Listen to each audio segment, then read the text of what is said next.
4 additional meetings as part of its auto theft study before the end of June.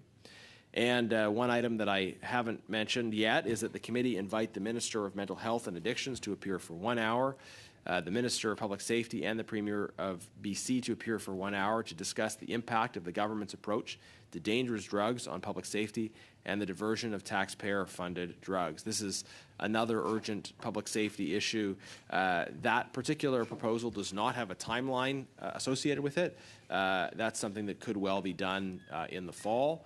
But at some point, our view is that ministers and those responsible more generally for this file at a time where there is an acute and escalating crisis around addiction and the diversion of taxpayer-funded drugs driving that crisis, that we should hear from those responsible. So this is broadly what we're trying to do. Is we're trying to establish the agenda of the committee going forward, and trying to establish it on a consensual basis. We're not going to accept that a backroom deal between coalition partners that excludes some parties should be the basis for setting the committee's future agenda. We think that it should be set in a consensual manner that allows the important work of the committee to conclude. And of course, we're prepared to make reasonable compromises in the course of establishing the committee's agenda going forward. But the one point that we have persistently insisted on,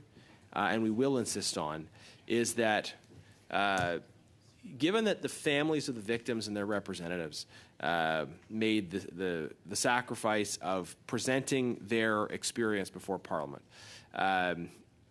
it is vital that we honor that sacrifice by taking the information that we receive from them and finalizing a report, reporting it to the House so that it can lead to policy actions.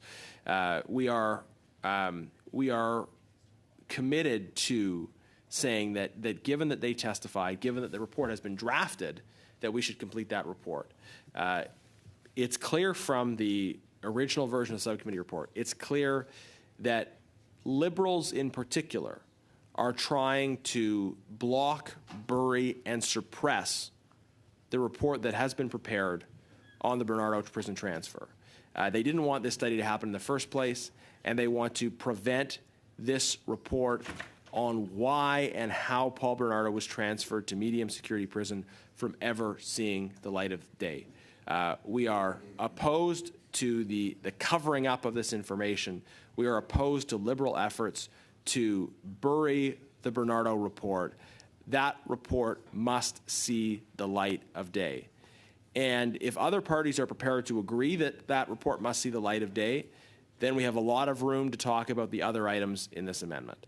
But we will have a hard time finding consensus if the government, the Trudeau Liberals, persist in their posture of denying victims the opportunity to be heard through this report. With that, Chair, I would like to be added to the list again because I have a few other points I want to make, but I know that Mr. Shipley is keen to weigh in, so I will cede the floor for now. Please add me back to the bottom of the list, and I look forward to hearing what my colleagues have to say on this. Thank you, Mr. Janis. Mr. Shipley, go ahead. Thank you, Chair, and congratulations and welcome back to a role you had not too long ago. I would like to speak on this important issue. I won't go quite as lengthy as my colleague did. I just wanted to mention my concern and disappointment that we're not talking about auto theft here this morning. We had a great list of witnesses that were available to appear before us, including 2 high-ranking ministers of the Liberal government that I was very prepared to ask some questions of. We have moved a motion many times to see if we could get to them. They've now left the room, so we won't be able to ask them any questions. We still do have some good witnesses here that'd be nice to ask some questions of. Because auto theft, our study, the title of it is Growing Problem of Car Theft in Canada. That shows alone that we all agreed to that title, that it's a serious concern. It's been growing immensely, and we've heard from a tremendous amount of witnesses through this study just exactly how bad it's getting. We have heard from numerous police services from the Montreal Police Service to the OPP to Laval Police, Toronto Police Services, all talking about just the rapid increase. I would just like to touch on a couple of key points, and then I will pass the floor over to my friend and colleague, Mr. Caputo. I'd like to talk about the auto theft and how much it's impacting and costing residents right across Canada, but specifically in my riding of Barrie, Springwood, Oromonte. I mentioned this once before, and I'm going to repeat it, Chair, if I could, that I had a resident call me in regards to their young son, who is 19 years old, who had a clean driving record, and their renewal of their insurance had gone up $75 a month. They had not received any tickets for their 3 or 4 years of clean driving, and usually people are used to seeing their rates going down. And when the call, this resident told me, was made to their insurance company as to why it went up $75 a month, which is a lot of money, they were informed that it was strictly, and this was the answer, came right from the insurance company, strictly due to the rising auto theft issue. So this is a very serious issue. It's costing people, and it's affecting a lot of people. In Ontario alone, auto theft claims are up 524%. And Toronto police are, discussing how brazen thieves are getting. Carjackings have doubled this year. Break-and-enters have gotten so frequent that the TPS officer recommended that Torontonians leave their keys by their front door to prevent thieves from coming further into their houses. It's just remarkable what we're hearing. After 9 years, people just don't know when they wake up in the morning if their car is going to be in the driveway. So it's a real shame we couldn't have got to some important questions of the ministers today. I had pages and pages of great questions. I have many pages of different quotes here from the police services we have heard from during our testimony here, but I won't get on into all that now. I would, as my colleague Mr. Garnett mentioned, like to be put back on the list after that, but I will give the floor over to my friend and colleague Mr. Caputo. So, you want to put your name back on the list at the end? Correct, sir. Okay. Mr. Caputo, go ahead. Thank you, Chair. Welcome to thank you, Chair. Welcome to your new position here. Now, we do have two ministers here, and it's unfortunate that we will not be speaking with the ministers through the chair in question and answer. It's one of the few times we actually get to hear directly from ministers. It's indeed a rarity that we do hear from ministers directly. In fact, we have many statistics here between 2015 and 2022 relating to auto theft, and I would have thought that the bloc would want to hear from the ministers, given that they proposed the study on auto theft that occupied, I believe, if my memory serves, over 6 meetings. 34.1% increase across Canada in 2015, from 2015 to 2022. So those numbers may be even higher because we're now in 2024, obviously. 120% increase in New Brunswick. Now, who was here from New Brunswick a few minutes ago? Would have been very interesting to hear from himself, Minister LeBlanc. And in his home community, I believe, 190% increase in Moncton. Now, we voted 5, maybe 6 times, Chair, to hear from Minister LeBlanc on this, and we won't be hearing from him today. And it's unfortunate that the Liberals, which is no surprise that they voted the way they did, but it is a surprise that the Bloc voted the way they did. No surprise that the NDP voted the way they did, as they have stymied and obfuscated on behalf of the Liberals for over 2.5 years. 105.9% in Montreal, 122.5% increase in Ontario.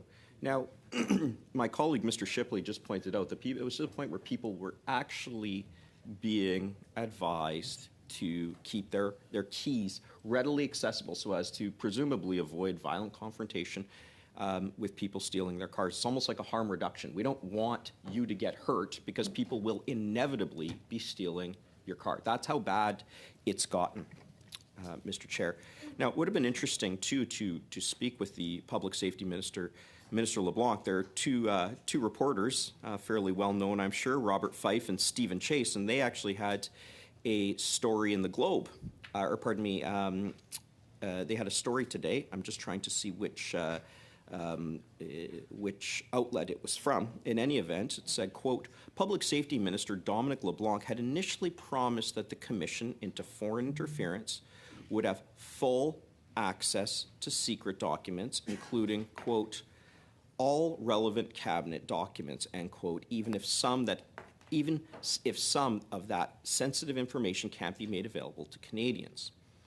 Skipping a paragraph, quote, buried in a footnote in Justice Hoag's May 3 report, she said there were redactions in some of the cabinet documents handed over to the inquiry and added, quote, discussions as to the applications of these privileges is ongoing, end quote. So we actually had the minister here who said this. So on the one hand, and this isn't uncommon, as we know, with the Liberal government, the government of budgets balancing themselves, of getting back to a balanced budget set in stone after 4 years. It's not uncommon that the Liberals would reverse themselves, but here we're talking about foreign interference, and there has been a lot of obfuscation on this point. And we have the minister who we could have heard from today saying, you know what, we're going to give this respected judge all the information that we need, all the information that she needs in order to shine the light, which, in my view, this Liberal government has done anything but when it comes to foreign interference. And yet, they are claiming the very thing that they said they would not claim, cabinet confidence. And this was just a report came out today here from Mr. Fife and Mr. Chase. Would have been wonderful to ask the minister about it. It would have been wonderful to ask the minister about the 190% increase in auto theft in Moncton and the 120.15% increase in auto theft in New Brunswick. Would have been wonderful. I'm sure he would have given us wonderful answers as he campaigns to be the next Liberal leader. Be that as it may, we won't hear from him. We voted, I believe, 5, maybe 6 times to hear from the officials, and unfortunately, that didn't happen. I'd like to move on to some of the issues in relation to the Magnotta and Bernardo transfer. It's very clear to me the Liberals really do not want to talk about this. It's very clear to me that they're partners in the NDP. And the Bloc are assisting, at least in this meeting, in any event, to do that. I'm going to read here, and this is from a letter dated March 11th, 2024, from 3 people, Marcia Penner, Tini Hilton, and Laura Murray. And they sent this letter, I believe it was to the chair, but I'm going to go through this letter here. To say we are heartbroken is an understatement. Today's meeting was nothing short of a political train wreck and beyond disrespectful. Now, I'll let the people who watched the meeting, I was there, I'll let the people who watched the meeting, and it's readily available online, decide why that was, but I certainly agree with the comments of the writers. The intent of this meeting was to propose the motion to undertake a study of reclassification and transfer of Luca Magnotta and other federal offenders such as Paul Bernardo. A necessary motion that all parties were seemingly in agreement on before the personal political agenda started. Now, my recollection, Chair, is that on behalf of the Bloc, Ms. Michaud signed to have an emergency meeting pursuant to Section 106.4 of the orders so that we could actually have this meeting. And the Liberals came out and said, you know what, we're pretty content with this meeting. We will have this meeting. Not only will we have this meeting, we want to add witnesses. My recollection is that there were going to be 6 meetings. Everybody was in agreement. And then out of nowhere, the Bloc says, you know what, we only want 1 meeting, and these are the people that we want to hear from. And the Liberals, who had previously said, we agreed to 6 meetings with these witnesses, were all of a sudden so eager to withdraw the need for those witnesses that they said were necessary to explore this very important issue, almost with glee, in my view, said, yeah, we just need one meeting. And I'll go on to read here because I think it really does encapsulate what occurred at that meeting. This then resulted, this being the motion, I believe, this then resulted the interference of good judgment and decisions, a display of childlike playground behavior debating who has the most friends, a public display of nonsense, in my opinion. The intent and focus should be on why sadistic pedophile, rapists, psychopathic and dangerous offender murderers are being transferred from maximum security penitentiaries to medium facilities. I don't think we'd have much disagreement there, although we now know that there are actually 57 dangerous offenders. And when I say dangerous offenders, those are people who have been designated by the courts as dangerous offenders. And for those who aren't aware, a dangerous offender is designated in the most exceptional of circumstances. In a country of almost 40 million people, I believe that there are roughly 815 dangerous offenders. That's all. So somebody do the math. I think the math is roughly 1 in 47,000, if memory serves. So in my community of Kamloops, my home community, where I was raised, that would be 2 people for all of Kamloops. Exceptionally rare. And yet 57 of them are in minimum security. Now, the dangerous offender designation is an interesting one. In fact, as in all of my time practicing criminal law, I don't think I once dealt with a dangerous offender hearing because they are very rare. And a judge, and you know, I'm leaving out the nuance here, but broad strokes here, a judge is essentially saying there is so much concern about your behavior legally. You are such a risk to the community, to the person who is offended, that we will sentence you not just on what you have done, but on what you might do. And this is not a low threshold to put somebody in what's called an indeterminate sentence, a sentence that does not end, to place a warrant of committal, it's called, on that person, that they will be committed to custody indeterminately. So a judge has said, this is so dangerous, you are so dangerous, we believe you may have to spend the rest of your life in jail, reserved for the worst of the worst. Paul Bernardo is himself designated a dangerous offender. And yet 57, minimum security, no fences. I get back to the letter.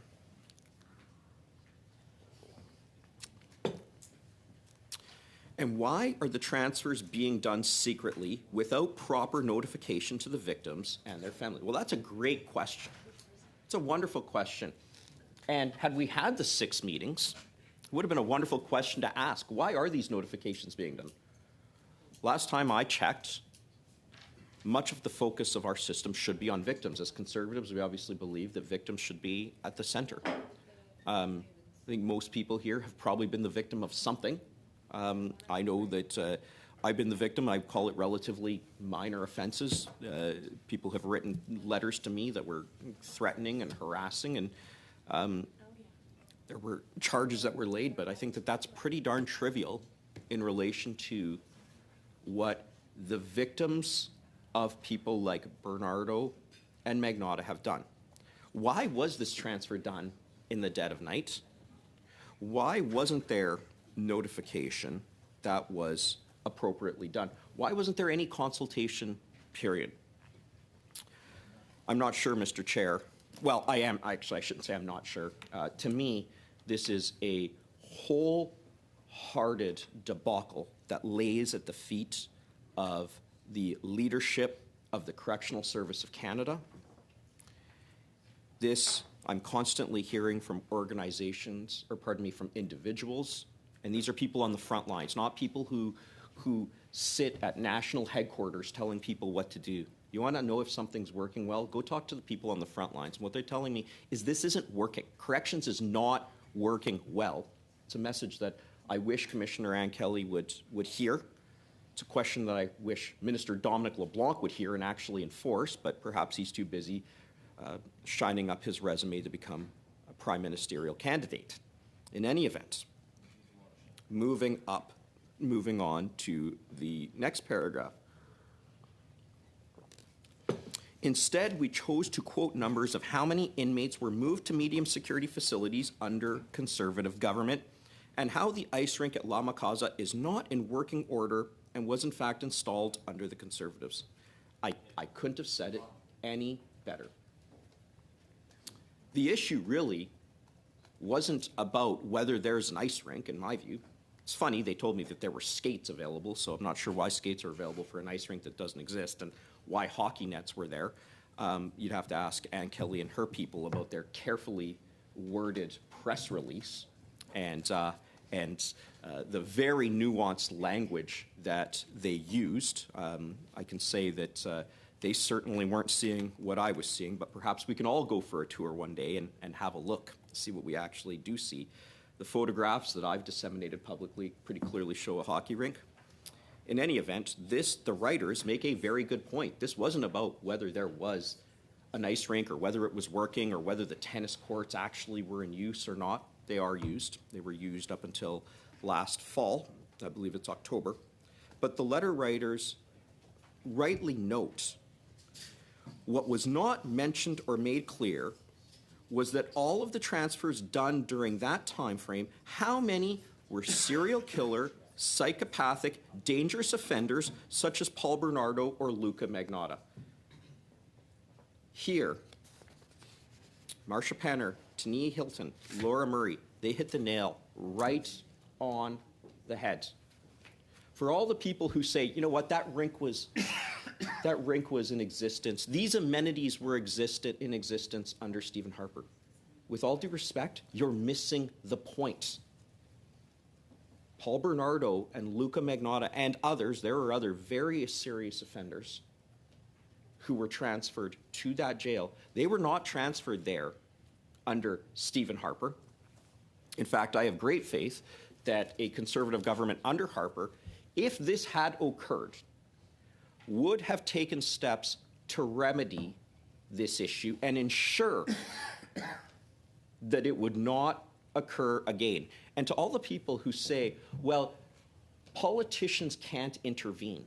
No, but politicians, parliamentarians, our job is to react. And in this case, the Liberals, with the help now of the NDP and the Bloc, are choosing not to react. And they've done that on a number of fronts. They've done it very openly, saying, well, this is a decision. Corrections has their own views, and they'll make the decisions. They also enabled this with Bill C-83, talking about the least restrictive measure, as opposed to the measure that ought to be the most just. We as parliamentarians react all the time.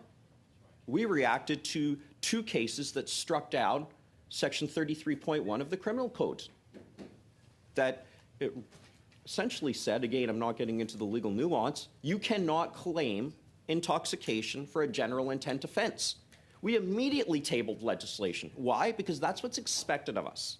So to say, oh, you can't intervene in a decision. No, we react to a decision. So we don't say to the commissioner, or the public safety minister shouldn't be saying to the commissioner, move Paul Bernardo. What the public safety minister should be doing is analyzing the regulations, or the commissioner, what she should be doing, and I believe she probably left this out in her testimony before this committee, is that she could issue a commissioner's directive on maximum security and who should be there.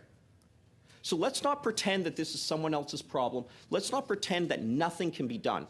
When there is an issue, and that issue is made clear based on evidence, the expectation is that we as parliamentarians will react. And when we react, we are not reacting in a way that is intervention. We are reacting to right a wrong. And it bothers me so much that, I note the bells are ringing here, Mr. Chair. I'm so sorry. Thank you.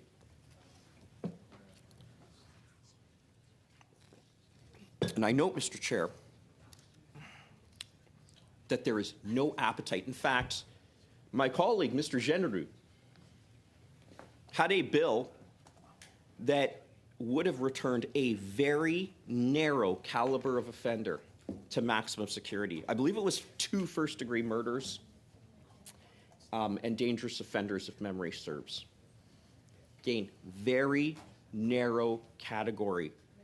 Very few people have 2 first-degree murders. In my time practicing criminal law, I think I prosecuted 1 first-degree murder. It is incredibly rare. And what did the Liberals do? Including with people who had proximity to where offenses in relation to Magnotta and Bernardo. What did they do? They voted against it. What did the Bloc do? They voted against it. What did the NDP do? They voted against it. And this was after we got this letter that I am quoting from. I will go on. This would be key information to have, and that is how many such people, serial killers like Bernardo and Magnotta, were moved under the Harper government. It is not unheard of or unreasonable that there are certain prisoners who should be classified and moved as such. No agreement for me. I've said repeatedly, and I'll say it again publicly, there is a place for minimum security, there is a place for medium security, and there is a place for maximum security. I think we'd all would wish that we lived in a world where everybody could be supervised at minimum security with no fences, living a life that's closely mirrors what a person would get on the street. That would be wonderful if we lived in a world that was like that. Unfortunately, we don't live in a world that permits it. We live in a world where there are the Bernardos and Magnottas of the world. And the question is, what do we do with it? And perimeter security aside, can this person escape? The question, in my view, is actually one of justice. Is it just and appropriate that Bernardo and Magnotta have access to the amenities they do at medium security? I go back to the letter writers hitting it on the head. This devolved into a debate among so many people about whether this is appropriate, about recreation. Well, let's dismantle that mistruth. Recreation. Are people saying there's no recreation in maximum security? I've been to number of maximum security jails, maybe even most in this country. I can tell you this, there is recreation in every single one of those facilities. So it's not like you get moved from maximum to medium and then there's a gym. In fact, when I was at a federal institution in the Atlantic, a new unit design actually had exercise facilities joined to the unit so that a person could safely exercise without actually having to be moved. So this argument that was made of, well, you're just discounting exercise and people need recreation because it keeps them calmer. Do people in maximum security not need exercise to keep them calmer? In fact, you're actually dealing with a caliber of offender that is likely more dangerous because the only reason you get to maximum security is because generally your escape risk and your public safety risk are too high, or your institutional adjustment, which is essentially your behavior in jail, causes problems. That's what gets you to maximum security. So this whole notion of, well, you're just against recreation couldn't be further from the truth. Why? Recreation is present. And yet, this was turned into a discussion by some, unfortunately, about recreation. The idea of prison recreation is, in my view, a discussion that is worthy of further debate. In fact, there might be people who would argue that there should be hockey rinks and tennis courts. Some may argue even that they should be in medium security, and that's a discussion I'd be happy to have. Again, returning to what the letter writer said, though, this is a question of whether or not Paul Bernardo and Luca Magnotta should have access to such things. The letter writers go on, and this is the point that they so eloquently make that I wish I could say as clearly as them. Further to the ice rink comment, no one is disputing that an ice rink could or should be at La Macasa and used for suitable medium security offenders. And I underline suitable. The debate is that Paul Bernardo should not be living in a medium security facility at all. Period. I'm going to say that again because I think it's very important, particularly for the people who voted for 6 meetings to 1. So here it is. Further to the ice rink comment, no one is disputing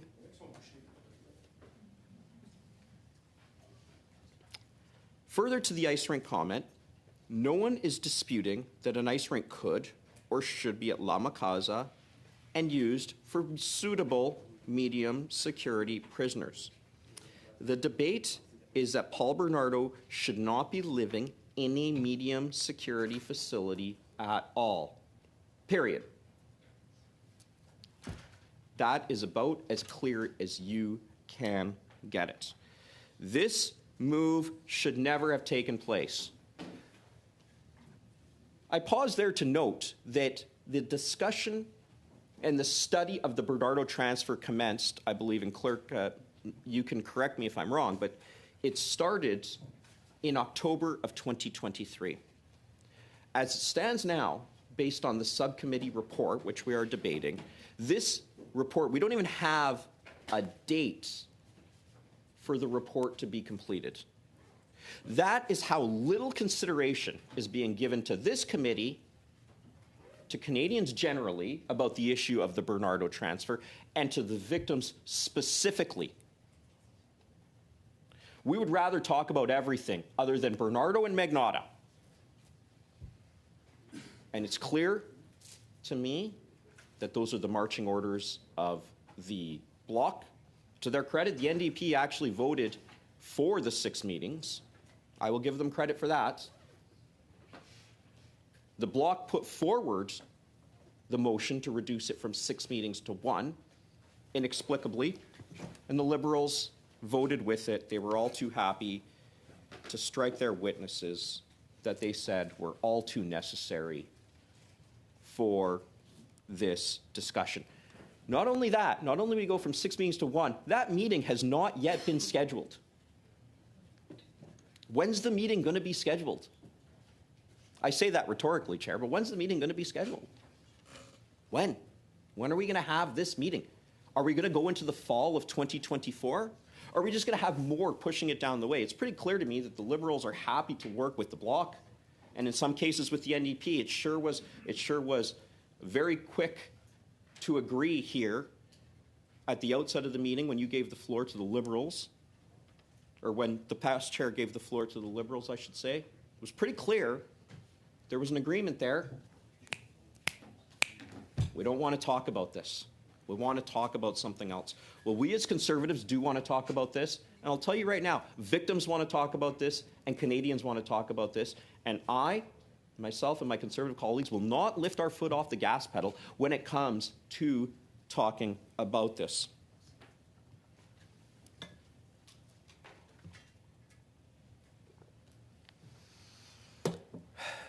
The letter continues. It is the designation of prisoners of this caliber that is under severe scrutiny and question, not the facilities and amenities at La Casa. This paragraph nails it. Absolutely nails it. Next, it is easy to get diverted and off track. When not directly impacted by these decisions, it is easy to brush things aside and simply say, this isn't our job. Again, I go back to the fact, I hope nobody has ever been a victim in this room of offenses of this nature. If you have, I don't know what it's like, but I'm sorry for what you're going through. But I can say that the people here are speaking from their hearts, talking about the direct impact. Do not brush this aside. And this is what people are telling us when they come to us. There were other letters that came to my inbox, and I know that they were CC'd to other members of this committee. And they didn't mince words. They know what those letters said. So easy to say, we can't change this or it's out of our hands. Well, it's quite easy to do that when you just delay the meeting. We don't want to talk about Bernardo now. Let's talk about it in the fall. We don't want to talk about Magnotta now. Let's talk about it in the fall. We have a draft report. Let's not even discuss it. We don't want Bernardo in the news. It's clear the Liberals don't want Bernardo in the news. The Liberals don't want Magnotta in the news. And for some reason, the Bloc is prepared to help them with this. I don't understand. So easy to say we can't change this or it's out of our hands. As politicians, it is, capitalized is, your job. Couldn't agree more. It is our job. People expect us to deal with things head on. We are parliamentarians. We are expected to deal with the tough issues. We are expected to say to Commissioner Ann Kelly, why was Paul Bernardo transferred in the middle of the night? Commissioner Kelly, why wasn't adequate victim notification made? Commissioner Kelly, more information has come up about the Magnotta transfer, internal memorandums now, talking about the fact we want to keep this quiet, even though when there is a heightened public interest, there is a basis to release this information. And if there is not a heightened public interest in the transfer of an offender with the notoriety and severe offenses as Luca Magnotta, I'm not sure where that public interest would exist. His offenses rank as some of the worst that anybody in this room has ever heard of. I feel sorry for the investigators who had to deal with that. Sorry for the people who had to see the photographs of that time after time after time. And yet, here we are saying, nah, doesn't reach the threshold of notoriety. We don't want to do that. I will go back to the letter. As politicians, it is your job. Couldn't agree more. So we are failing to do our job here. I ask rhetorically, Chair, what will it take for this committee to talk about Magnotta? What will it take for this committee to talk about Bernardo? What will it take for this committee to table the draft report on the Bernardo transfer? I'm trying to think of a time when a study, and I've only been here for 2.5 years, so perhaps somebody can correct me afterwards. I'm trying to think of a time when a study took so long for the report to come to committee, especially after the hearings had wrapped up. I believe, Clerk, you can help me out here. What was can I ask, I'm not sure the last date of the Bernardo hearings, likely sometime in January, February, maybe even in the fall, that they had come up. At this rate, we won't be dealing with the Bernardo transfer report until next fall, literally months after it occurred, or pardon me, it's years after the transfer occurred, months after the committee got done its business. Why is this committee afraid to deal with the reports? I'll go back to the letter again. It is our job. What are we so afraid of?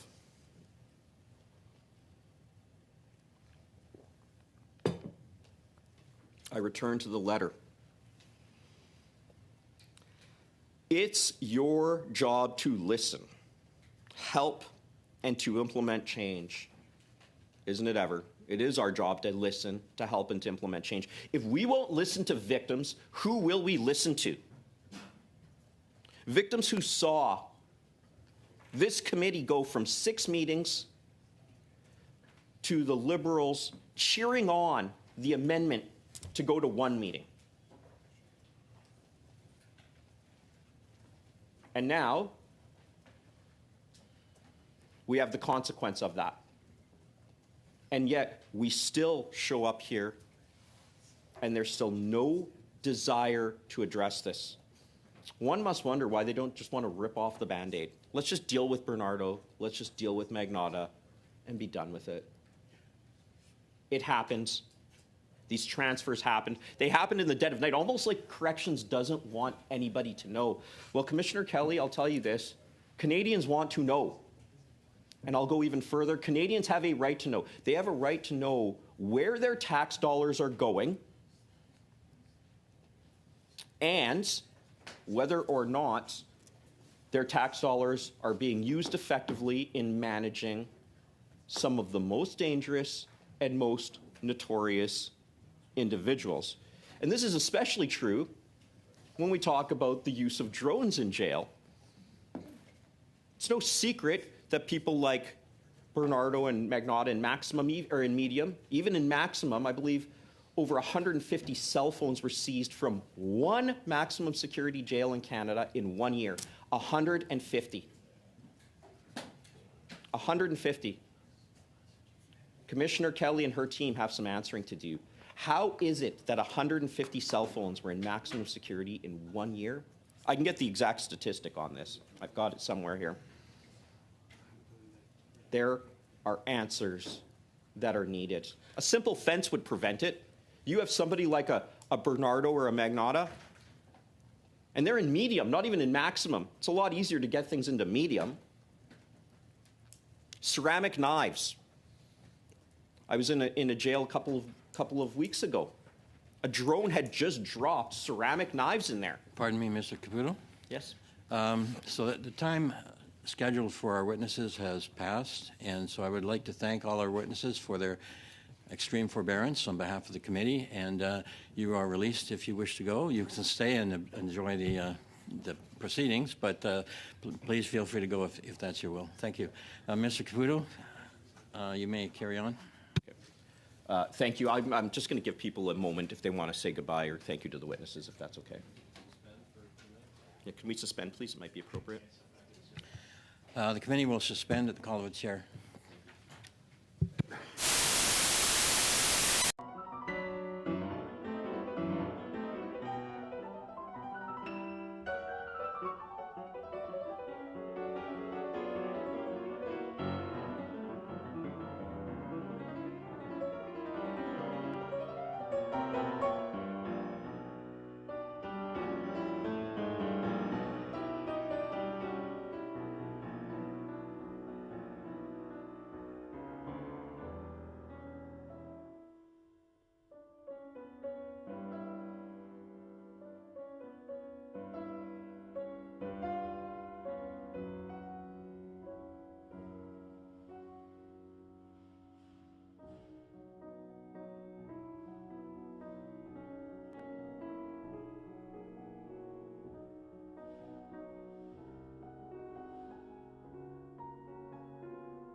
So I call this meeting back to order. And before I give the floor back to Mr. Caputo, Mr. McDonald has acknowledged that has advised me that there are 4H members in the audience. Welcome to the thrust and parry of Parliament, and we shall carry on with Mr. Caputo. Please go ahead. Thank you, Chair. One moment here, please.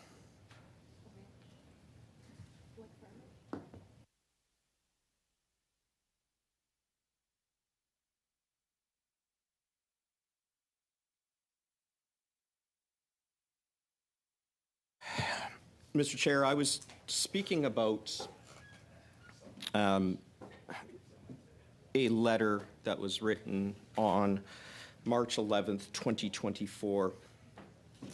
And in my view, this letter really animates a number of the concerns that I have and that this committee ought to have. And while welcome to our new colleague here. While the committee ought to have these concerns, I'm saddened that it doesn't. And I think that part of what this letter talks about is just how far we have gone astray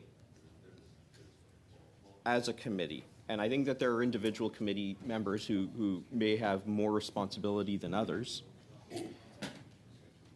I go on with the March 11th letter. It's your job to listen, help, and implement change. Now, I'm going to read an exchange that was here during the Bernardo meetings, and this is from November 27th, 2023. It may actually be November 27th, 2024 by the time we actually get this report tabled. And actually, this intervention is between you, Mr. Chair, and the Commissioner of Corrections, Ann Kelly. Quote, member, Mr. McKinnon, quote, thank you.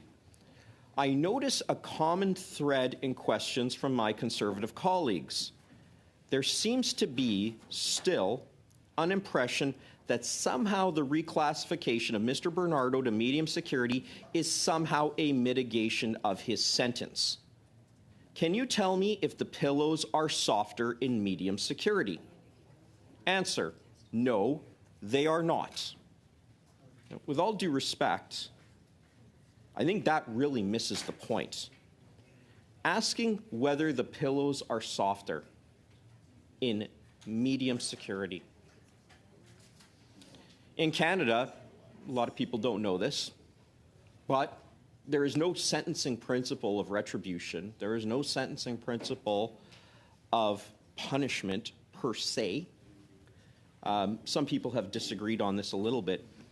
But are the pillows softer in medium security?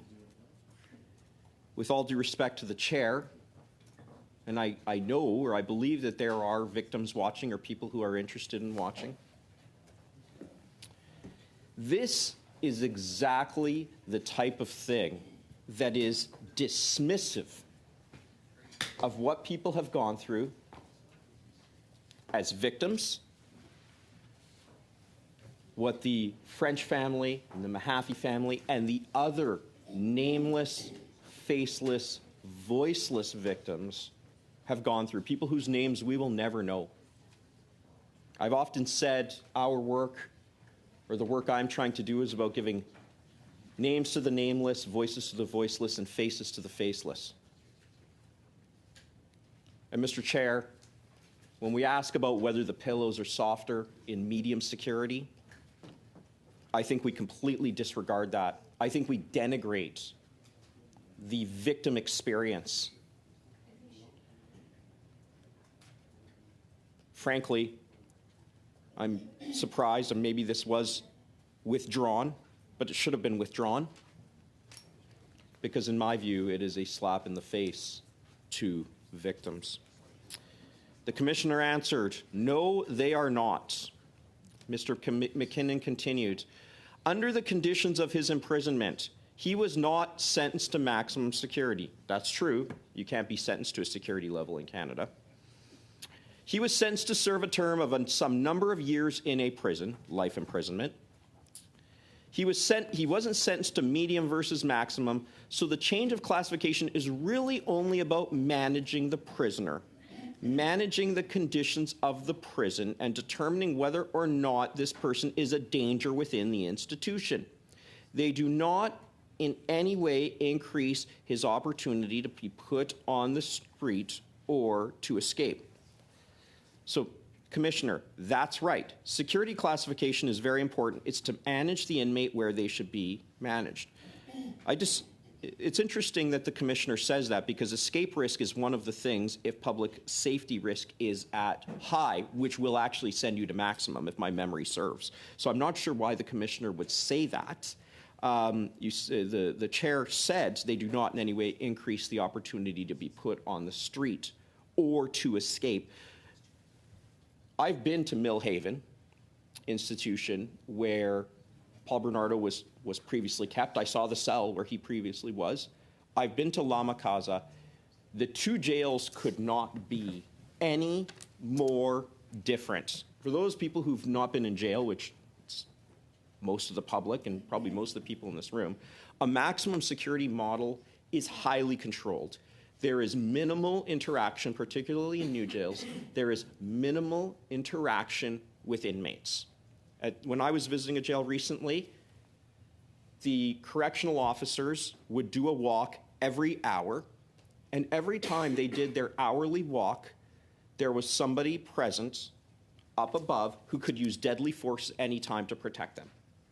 So once an hour, they would go through. If somebody needed something, I presume they could make a request, because there was an open area where they could communicate with officers, but there was no hand-to-hand interaction. There was face-to-face interaction, but there was a distance between them. You go to Lama Casa, it is completely different. You don't have the double door model, as I'll call it. In maximum security, it's always two doors. And when one door is open, the other door must remain shut. So when we're talking about escape risk, actually, I'm surprised that the Commissioner didn't pick up on this. It is harder to go through two doors than it is to go through one door. In order to get to an inmate at Millhaven, for instance, to actually see them on the living unit, I would estimate probably went through 3, 4, 5 locked doors, in addition to the external gate. At Lama Casa, once we went through the initial gate, we walked in to the unit that housed Bernardo, and I don't even think the door was locked to the unit that housed Paul Bernardo. So to say that there's a difference in escape risk, or there's no difference in escape risk, is, in my view, completely misguided. Moreover, I think the point that was trying to be made is that there's no difference in perimeter security, and that's true. The two external fences are exactly the same. The difference is what is between a person who's incarcerated and that external fence. In maximum security, you probably have to go through 1 or 2 fences, or 1 or 2 gates, or both, in order to get to that external fence. In medium security, somebody can get there. The chair continued in asking the Commissioner, okay, the day-to-day experience of Mr. Bernardo in medium security is... Mr. Caputo. Yes. The chair didn't ask any of those questions. Are you not the chair? The chair did not ask the questions. I asked those questions as a member. It's erroneous for you to say that the chair asked those questions. Okay. Well, the chair, as he then was, as a member of this committee, asked the following. Okay, the day-to-day experience of Bernardo in medium security is, except for the increased access to programs, essentially the same as it would be in maximum security. And this is what the Commissioner said. Yes, he gets up, it's the same food, it's the same type of cell, it's the same bedding. Many of the same things that you would have in maximum security are there in medium security. I could not disagree more with the Commissioner. Now, I'm going to come back to this because I just got a quote here. This is actually from Mr. Danson. And he speaks about the comments of the chair, as he then was as a member of this committee, asking questions, and the date on that was December 4th, 2023, and I'm reading. The glib comment about pillows is, if I shared that with the families, that would be gut-wrenching for them. That would be a shock to them. To make light of this by talking about whether the pillows are softer or harder in medium security versus maximum security. To suggest that transferring Bernardo to medium security does not disconnect us from the fact that he's a psychopath, to me, is just words. The fact of the matter is that he will have a lot more freedom and a lot more rights in medium security. So let's get back to, and I'll repeat this, what the chair said as he then was as a member of the committee. Okay, the day-to-day experience of Mr. Bernardo is in medium security is, except for the increased access to programs, essentially the same as it would be under maximum security. The commissioner answered, yes. He gets up, it's the same food, it's the same type of cell, it's the same bedding. I bet it's even the same pillow. Sorry, that wasn't said by the commissioner. Many of the same things that you would have in maximum security are there in medium security. With all due respect to the commissioner, this is completely wrong. When a person walks into Millhaven or any maximum security jail, the security level is like a 9 out of 10, if you want to put it there. There is a supermax jail in Canada, which corrections is almost reluctant to send people to now, even if they attack officers, but that's another point. When one goes to medium security, once they're inside the fences, and yes, there are large fences, it's still jail, there are still cells, the cells are exactly the same. A person's ability to roam about is substantially different. When a person is out of their cell in medium security, they can walk around to the workshop. If they're not doing work, they can use the gym. There is so much more freedom of movement. I'd say 20 times more freedom of movement. And yet Commissioner Kelly is saying yes to that answer. I would love for the media to go into both institutions. I don't know why we wouldn't. If you want to shine the light on the difference, then shine the light. Perhaps members of this committee should go into both so they could see the difference. Maybe we could even feel the pillows. So essentially the same as it would be under maximum security. The commissioner answers yes. He does get up. That happens in both maximum and medium. Yes, it is the same type of food. Yep, it's the same food in maximum and medium. It's the same type of cell. Yep, it is the same type of cell in maximum and medium. The cells are the same. They're the same size, presumably the same mattress, presumably the same pillows. It's the same bedding. Yep, it is. Many of the same things that you would have in maximum security are there in medium security. What it's not saying is many of the things you have in maximum security are not in medium security. In maximum security, if a person leaves their cell or their unit, they frequently have to go through a metal detector to get through, which, given the number of drones that are dropping ceramic knives, this is a huge concern to officers because the metal detectors won't even pick up those drones, but that's another issue. We can get to that another day. I'd love to hear from the commissioner on that point. Well, we did actually hear from her on that point, and her answer was most unsatisfactory. A person who's going in medium security, they can walk freely inside the unit to outside of the unit. In maximum security, the correctional officers are in what's colloquially called a bubble, plexiglass, bulletproof glass. There's actually firearms that are present in there. And in medium security, and I could not believe this when I saw it, in medium security, it was a horseshoe, similar to maybe the size of this horseshoe here. And it was a little bit more curved. And you had one officer here, one officer roughly where the chair is sitting, and one officer to the other side. Now, this is the interesting part. In order to get to where the officers are, there wasn't even a door. So it was probably the platform, was probably the level of this table. So a person had to go up 2 steps. That's what it looked like. Now, that's omitted from Commissioner Kelly's comments. So offenders like Bernardo, offenders like Magnotta, and others could presumably go up those 2 steps. Corrections wouldn't even put in a door to protect the officers. The officers asked for a door. They said no. Because here's the thing, Mr. Chair. On that horseshoe, they have people that are coming from behind them.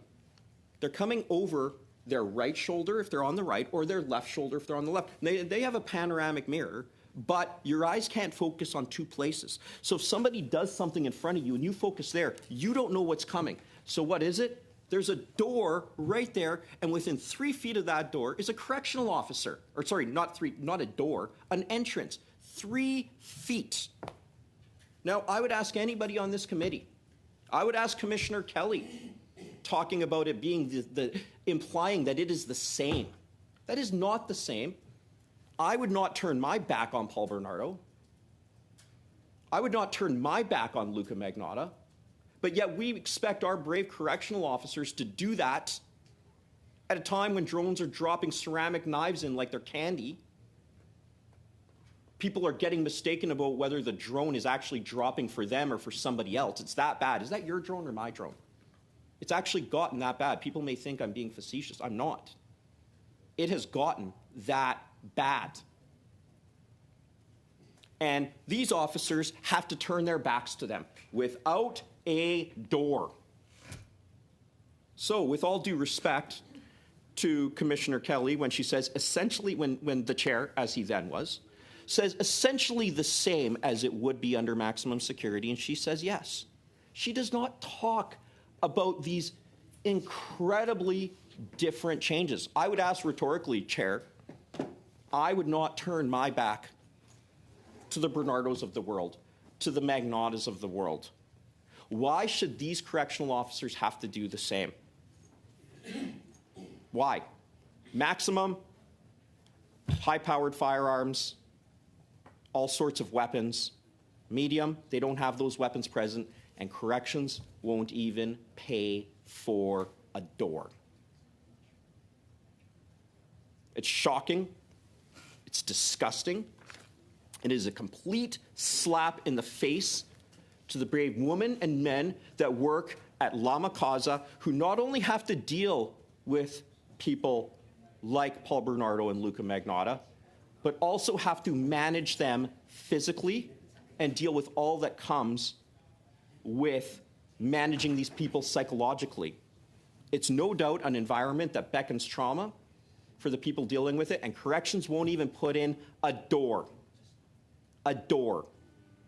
It would need to be there 3 units, I believe there, 6 doors, 1 on each side. That might be the half-second difference that it would be between somebody walking straight up those 2 steps and stabbing an officer with a ceramic knife that was dropped by a drone or other weapon. Well, that's another thing, too. Corrections doesn't want to pay for razors. They showed me the razors. Razors are typically used to make weapons. It's the most common razor. You take a toothbrush, you melt it, and you insert the razor. I had an officer tell me about how bad it was to see somebody who was slashed from the ear to the mouth with one of those razors. Now, there are razors that are tamper-proof. They're small. They gave me one. It was tiny. I was told, and I have to look into this, but I was told that corrections doesn't want to pay for those razors because they cost more money. Again, how many of us would work in that horseshoe with Paul Bernardo, Luca Magnottas of the world, who can easily fashion a razor out of their, or fashion a weapon out of a toothbrush and a razor blade? Are our officers and their safety not worth the additional cost of a razor blade that would shatter if you attempted to make a weapon out of it? Through you, Chair, I say this directly to the Commissioner of Corrections. It's bad enough that drones are dropping things rampantly. If you want to talk about drones and security, it befuddles me that we do not have jamming technology so that people like Bernardo and Magnotta don't have access to those things, corrections response has been nothing short of a joke when it comes to drones. In one institution, they showed me the only drones they could jam were drones that were registered and were from the manufacturer of the jamming machine. You can't make this up. How many people who are using their drones to drop drugs and weapons into penitentiaries register the drone? How many? 0. And yet we expect our officers to work there without a door when it comes to the Bernardos and Magnotas of the world. But take solace, the pillows aren't softer. I'll go back to the letter now.